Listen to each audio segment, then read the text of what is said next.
কিন্তু সাম্প্রতিক সময়ে একটা উদ্বেগের জায়গা দাঁড়িয়েছে, এই যে জনসংখ্যার বিষয়ে আমাদের নীতি চিন্তার এক ধরনের অলসতা আসছে, এবং নীতি চিন্তা আমি বলবো এক ধরনের ড্রিফটের মধ্যে আছে, কোন দিকে যাবে ঠিক জানে না।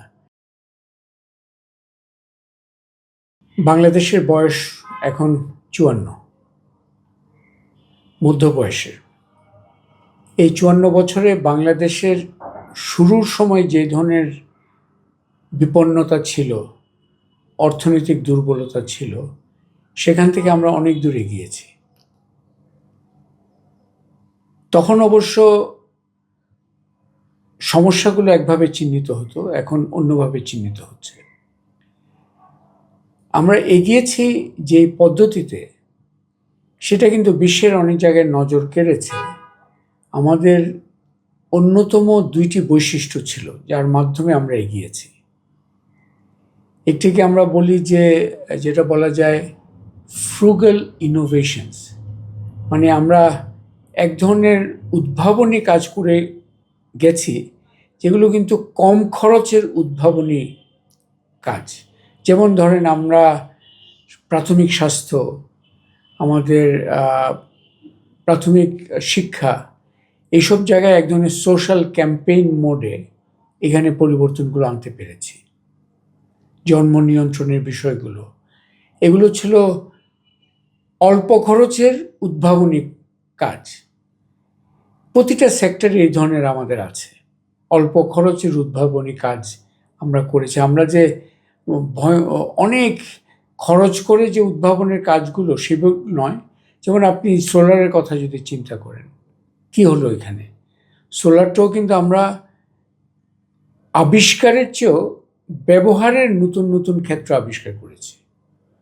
হোম সোলার, সেচের সোলার, নানাভাবে আমরা এই সোলারের ব্যবহারের জায়গাগুলোকে আবিষ্কার করেছি।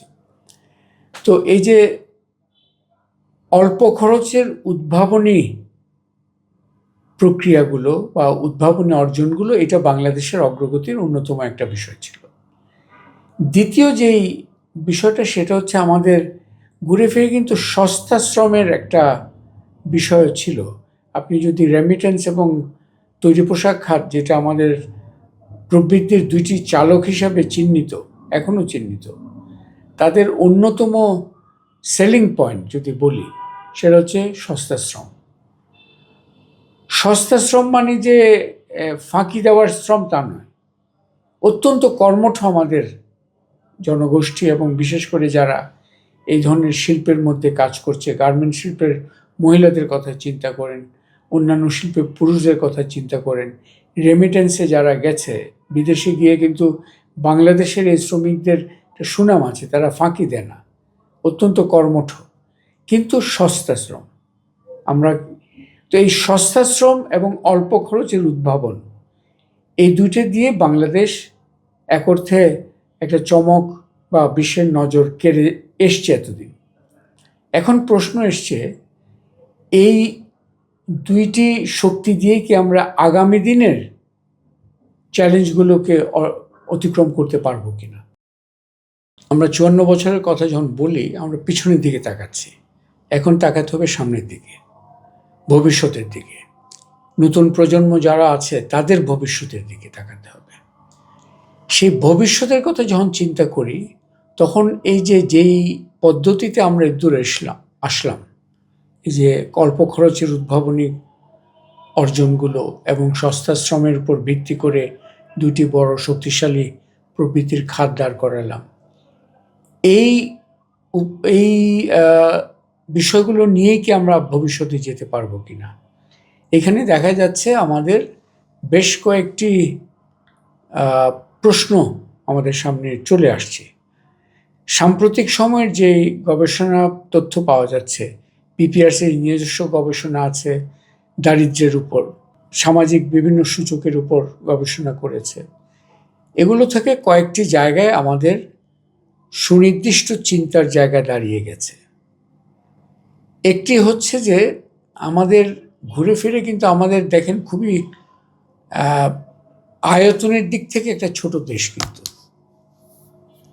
সেই ছোট দেশে আমরা জনসংখ্যাটা আমাদের জন্য একটা সবসময় একটা বিষয়, কিন্তু আমরা যেটা করেছি এটাকে একটা ম্যানেজ করে এগিয়েছি। 7.5 কোটি যখন ছিলাম 71-এ, এখন প্রায় কত 18 কোটির মতো হয়ে গেছে। আরও মতান্তরে আরও বেশি বটে, বাট অফিসিয়ালি আমি 18 কোটি ধরলাম।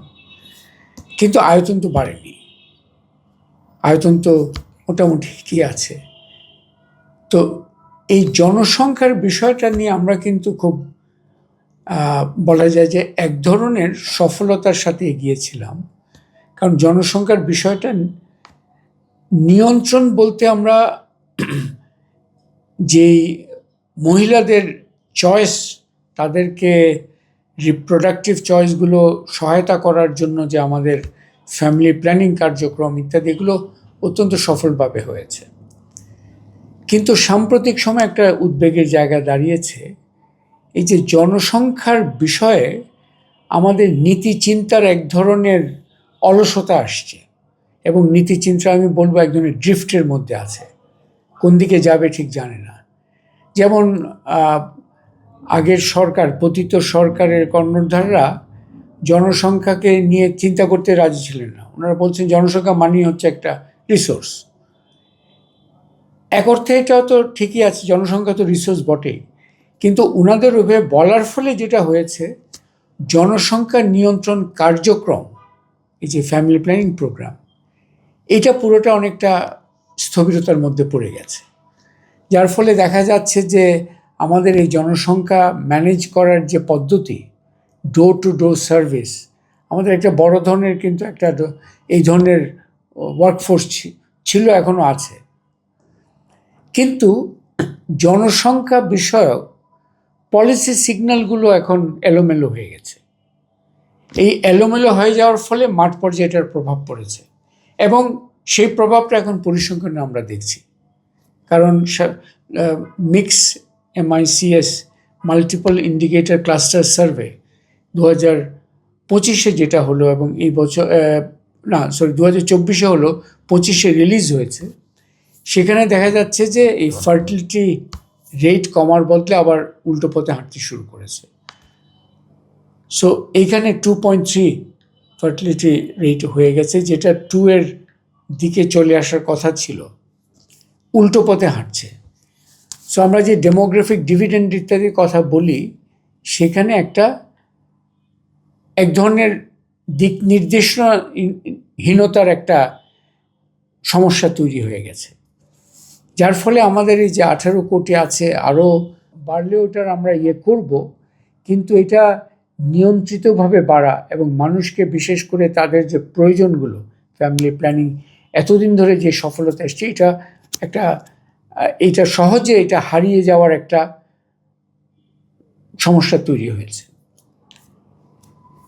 দ্বিতীয় যে বিষয়টা বলবো, যে আমাদের জনসংখ্যা আগে মূলত গ্রামে থাকতো, এখন শহরে চলে আসতেছে, এবং এটা সব দেশে এটা হয়, গ্রাম থেকে শহরে আসা, মাইগ্রেশন, এটার সাথে অভিগমন বড় একটা ইস্যু। কিন্তু আমাদের এই যে শহর যে বাস্তবতার একটা এটাও একটা বড় ধরনের ইস্যু তৈরি হয়েছে। আমি যেটাকে বলবো এক ধরনের আরবান ট্র্যাপ।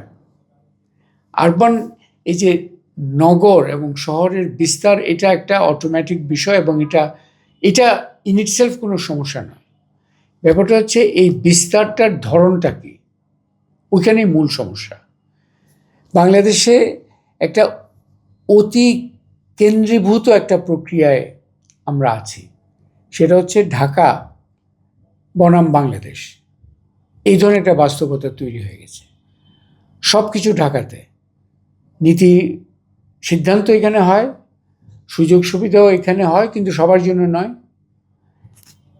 ঢাকার দিকে আসছে মানুষ, কিন্তু ঢাকার উন্নত একটা নগর বাস্তবতা তৈরি হচ্ছে না। আপনি দেখেন এখন বিভিন্ন জায়গায় দেখবেন, ইভেন মানিক মিয়া এভিনিউ যদি দেখেন, উত্তরার মডেল টাউন শব্দটা ছিল, রবীন্দ্র সরণি গিয়ে দেখবেন ওই মধ্যের ফুটপাথটা এখন গ্রামীণ বাজারের চেয়ে কোনো তফাৎ নেই। একই সন্ধ্যার সময় একই বাস্তবতা। সারা ঢাকা শহর অভিজাত কিছু এলাকা আছে, তার মধ্যে অভিজাত চমকপ্রদ রেস্টুরেন্ট সবই হচ্ছে, কিন্তু রাস্তার পাশে আবার বিশাল এক ফুটপাত বাস্তবতা তৈরি হচ্ছে, গ্রামীণ বাজার, ঢাকার মধ্যে গ্রামীণ বাজার। এই যে আরবান ট্র্যাপ, আমাদের মফস্বল বলতে আগে এক ধরনের স্নিগ্ধ একটা শব্দ হিসাবে আমরা বুঝতাম, এখন মফস্বল হচ্ছে পিছিয়ে পড়া একটা বিষয়। আমাদের যেটা বলি টিয়ার 2 সিটিজ, মানে ক্যাপিটাল থাকে, একটা কেন্দ্র শহর থাকে, কিন্তু দ্বিতীয় স্তরের অনেকগুলো ভালো ভালো শহর থাকে। বাংলাদেশে কোনো টিয়ার 2 সিটিজ নাই। ইভেন চট্টগ্রাম একটা সুন্দর টিয়ার 2 সিটি ছিল, সেটাও একটা দানবীয় সোকল্ড আপনার আধুনিকায়নের দানবীয় আধুনিকায়নের একটা সমস্যার মধ্যে এই নগরায়ন প্রক্রিয়া পড়ে গেছে অ্যাকচুয়ালি। যার ফলে নগরায়ন প্রক্রিয়া থেকে আমরা যে সুফলগুলো পাবো সেগুলো অ্যাকচুয়ালি পাচ্ছি না। এখানে ওয়েলবিং, ঢাকা শহরে দেখেন এত ফ্লাইওভার, এত কিছু হয়েছে, কিন্তু স্পিড অফ মুভমেন্ট আরও কমে গেছে, কারণ মানুষ, অসংখ্য মানুষ আসছে, সদ্ব্যবহার হচ্ছে না। রাস্তা তৈরি হচ্ছে, কিন্তু রাস্তার অর্ধেক হচ্ছে ফুটপাত অথবা বাজার ইত্যাদি ইত্যাদি। তৃতীয় যে বিষয়টা নিয়ে ভবিষ্যৎকে মাথায় রাখলে আমাদের অত্যন্ত উদ্বেগের বিষয়, সেটা হচ্ছে এই তরুণ প্রজন্ম বিষয়টা, এবং বিশেষ করে শিক্ষা এবং সক্ষমতা। আমাদের শিক্ষার অবকাঠামোর বিস্তার ঘটছে, কিন্তু মানব সম্পদ তৈরি হচ্ছে না। এই যে শিক্ষা বিস্তার কিন্তু মানব সম্পদ তৈরি না হওয়া, এই একটা অদ্ভুত সমীকরণের মধ্যে আমাদের একটা ধাঁধার মধ্যে আমরা পড়ে গেছি। ডেমোগ্রাফিক ডিভিডেন্ড, যার জন্য শুধু একটা বাক্য, একটা দুটা শব্দ হয়ে যাচ্ছে, এটা বাস্তব হচ্ছে না। এখানে স্কিলস, এই যে সক্ষমতার যে বিষয়টা, এইটা থেকে আমরা নিজেরা চেষ্টা করে অনেক কিছু করার চেষ্টা করছি। যেমন দেখেন, ফ্রিল্যান্সার বলে কোনো শব্দই ছিল না, এরা কিন্তু নিজেরাই চেষ্টা করে একটা নিজেদের একটা তৈরি, কিন্তু সেটা এক ধরনের প্রচেষ্টা, কিন্তু এটা দিয়ে একটা শক্তিশালী ইকোনমিক সেক্টর হিসাবে গড়ে তুলতে পারছি না, ওটাকে ওই পরবর্তী ধাপে যেতে পারছি না। আমরা অনেকগুলো অধ্যায় খুলছি, কিন্তু পরবর্তী ধাপের জায়গায় আটকে যাচ্ছি এই স্কিলসের পুরো বিষয়ের জন্য। এবং এখানে শিক্ষার যে আমাদের শিক্ষা জগৎটা আছে, সেখানে মনোযোগটাও কম, অতি আমলাতান্ত্রিক নিয়ন্ত্রণ আছে সেখানে, যেমন সেখানে মানের বিষয়ের চেয়ে অন্যান্য সব বিষয় গুরুত্ব পায়, অবকাঠামো গুরুত্ব পায়, কিন্তু শিক্ষার মান সেটা অত গুরুত্ব পায় না। আরও একটি বিষয় এখন হচ্ছে, আমরা তরুণ প্রজন্মের কথাই শুধু বলি, কিন্তু বাংলাদেশে ধীরে ধীরে যারা সিনিয়র্স, মানে বয়স্ক জনগোষ্ঠী, তার সংখ্যা কিন্তু বাড়ছে, অলরেডি 6 থেকে 7% হয়ে গেছে।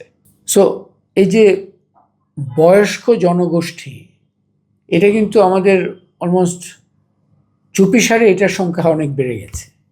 এবং এই বয়স্ক জনগোষ্ঠী যখন বাড়তে থাকে, তার মানে হচ্ছে যে তাদের অন্যান্য ধরনের সমস্যা থাকে, বিশেষ করে তাদের যে সামাজিক নিরাপত্তা, স্বাস্থ্য এবং আবাসন, চলাফেরা, এগুলো একটা গুরুত্বপূর্ণ বিষয়। কিন্তু বয়স্কদের নিয়ে আমরা সেইভাবে নীতিচিন্তাও ওইভাবে নেই অ্যাকচুয়ালি, কারণ বয়স্ক হলেও তারা কিন্তু প্রোডাক্টিভ একটা মেম্বার্স অফ সোসাইটি এখনও রয়ে গেছে, এবং তাদের থেকে ভিন্ন ধরনের, যেমন মোরাল এডুকেশনে তাদের একটা বড় ভূমিকা থাকতে পারে। প্রজন্ম, আন্তঃপ্রজন্ম নানা ধরনের কর্মকাণ্ড দিয়ে কিন্তু অনেক দেশ বয়স্ক এবং নবীনদের সংযোগ করে বিভিন্ন সামাজিক কর্মসূচি কিন্তু তারা ভালো করে এগিয়ে নিয়ে যাচ্ছে। কিন্তু আমাদের এখানে একদিকে বয়স্কদের সংখ্যা বাড়ছে, কিন্তু তাদের সামাজিক নিরাপত্তাহীনতাও বাড়ছে। অন্যদিকে আমাদের তরুণ প্রজন্মের সংখ্যা বাড়ছে, কিন্তু তাদের আর্থিক নিরাপত্তা, তাদের যে কর্মসংস্থান, এগুলো সেইভাবে বাড়ছে না। দুইটা কিন্তু দুই প্রজন্ম সংখ্যায় বাড়ছে, কিন্তু তারা দুই ধরনের সমস্যার মধ্যে একে অপরকে যে সহায়তা করবে, সেখানে অনেক ধরনের ঘাটতি রয়ে গেছে। তো আমি শেষ করে এখানে যে বাংলাদেশের এই মুহূর্তে যেখানে আমরা দাঁড়িয়ে আছি, মূলত হচ্ছে আমাদের সমস্যাগুলো কিন্তু প্রতিনিয়ত বিশ্লেষিত হচ্ছে, এবং সমাধানগুলো কি সেগুলো অনেকটা জানা আছে। অনেক ক্ষেত্রে সবগুলো হয়তো জানা নেই, কিন্তু অনেক ক্ষেত্রে জানা আছে। কিন্তু বাংলাদেশের সমস্যা অন্য জায়গায়। সেটা হচ্ছে সমস্যার বিশ্লেষণও করা হয়ে গেছে, সমাধানও চিহ্নিত হয়ে গেছে, কিন্তু মূল সমস্যা হচ্ছে সিদ্ধান্ত নিতে পারছি না, সিদ্ধান্তহীনতা। কারণ যারা সিদ্ধান্ত নেবেন তারা অন্য কাজে ব্যস্ত। তারা এক অর্থে সেই সুদৃঢ় সিদ্ধান্ত নেওয়ার জন্য প্রাতিষ্ঠানিকভাবে, রাজনৈতিকভাবে, চিন্তা জগৎ থেকে তারা সেইভাবে দানা বাঁধতে পারছে না। এই যে to do or not to do, এই সমীকরণের সামনে বাংলাদেশ দাঁড়িয়ে, এবং যে কারণে আমরা চিন্তার জায়গায় আছি যে নট টু ডুর পাল্লাটাই ভারী হয়ে আছে। আমরা ভাবছি যে আচ্ছা ঠিক আছে, আগামীকাল করা যাবে। এই যে আগামীকাল করা যাবে, এই সরকার পারল না, পরের সরকার করবে, সময় লাগবে, এই বাক্যগুলো কিন্তু ওই যে নট টু ডুর নতুন নতুন ভার্সন। অ্যাকচুয়ালি এই যে to do or not to do, যদি টু ডুতে দিকে আগাতে হয় তাহলে কিন্তু খুবই পরিষ্কার যে আমাদের ওই বিজনেস অ্যাজ ইউজুয়াল মডেলে, সেটা অর্থনৈতিক মডেল হোক, রাজনৈতিক মডেল হোক, অথবা রাষ্ট্রীয় মডেল হোক, এটা দিয়ে চলবে না। এখানে ভেরি ক্লিয়ারলি আপনার যেমন দূরদর্শিতা লাগবে, সিদ্ধান্ত নেওয়ার শক্তিশালী সক্ষমতা লাগবে, এবং দেখাতে হবে। এই জায়গায় বাংলাদেশ আটকে আছে। এটা যদি আমরা এই জায়গায় অতিক্রম করতে না পারি, অনেক দেশ আছে উদাহরণ, প্রাথমিক অধ্যায়টা ভালো করেছিল, দ্বিতীয় অধ্যায় তো অতিক্রম করতে পারেনি। আপনি দেখেন, এই যে আমরা যদি তাদেরকে ডেভেলপিং কান্ট্রিজ বলি, উন্নয়নশীল বিশ্ব, এটার এদের সংখ্যা সবচেয়ে বেশি পৃথিবীতে রাষ্ট্র বা সমাজ হিসাবে। কিন্তু এদের মধ্যে কয়জন পরবর্তী অধ্যায়ে ঢুকতে পেরেছে, সেই সংখ্যাটা কিন্তু নিঃসীমিত। সাউথ কোরিয়া পেরেছে। বাংলাদেশ এবং সাউথ কোরিয়া 71 সালে একই পর্যায়ে ছিল, পার ক্যাপিটা জিডিপি সেম ছিল, সাউথ কোরিয়া একটু কম ছিল। এখন কোথায় সাউথ কোরিয়া? 2004-এ ভিয়েতনাম এন্ড বাংলাদেশ সমসাময়িক পর্যায়ে ছিল। ভিয়েতনাম এখন অন্য জায়গায় চলে যাচ্ছে। সব শ্রীলঙ্কাও ছিল, শ্রীলঙ্কাও কিন্তু এগিয়েছে। সাউথ ইস্ট এশিয়ার বেশ কিছু, মালয়েশিয়া, থাইল্যান্ডেরা আগাবার চেষ্টা করছে। কিন্তু অধিকাংশ উন্নয়নশীল দেশ কিন্তু ওই প্রথম অধ্যায়ের আইদার একেবারে সাকসেসফুল হয় না, অথবা সফল হলেও ওই পরবর্তী অধ্যায়ে সামহাও প্রবেশ করতে পারছে না। বিস্তার ঘটছে, আইসোলেটেড অর্জন অনেকগুলো আছে হয়তো, কিন্তু পরবর্তী অধ্যায়ে যেতে পারছে না। এই জায়গাতেই বাংলাদেশ দাঁড়িয়ে আছে, এবং আমাদেরকে নিজেদের ভেতরের দিকে তাকাতে হবে। কারণ আমাদের আরেকটা ব্যাধি আছে, যেটাকে আমি বলি ডিক্লারেটিভ অপটিমিজম। আমি আশাবাদী বলে একটা ঘোষণা দিয়ে দিলাম, এর হচ্ছে ডিক্লারেটিভ ঘোষণা। ঘোষণামুখী আশাবাদের ফাঁদ থেকে বাংলাদেশকে মুক্ত করতে হবে। বাংলাদেশের প্রয়োজন সুনির্দিষ্ট সিদ্ধান্ত, to do or not to do, কোন দিকে আমরা যাব, এবং যেতে হবে আসলে টু ডুর দিকে। এবং সেখানে যেতে হলে আমাদেরকে এই বাস্তবতার বোঝার যে প্রয়োজনীয়তা, এবং সেইভাবে সবাইকে জড়ো করতে পারাটা, এই যে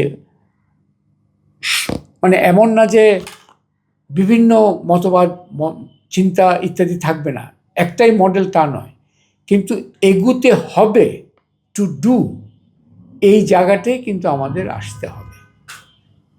এবং আমাদের পক্ষে এটা আসা সম্ভব। আমি সেটা শেষ কথাটা হচ্ছে we can and we must.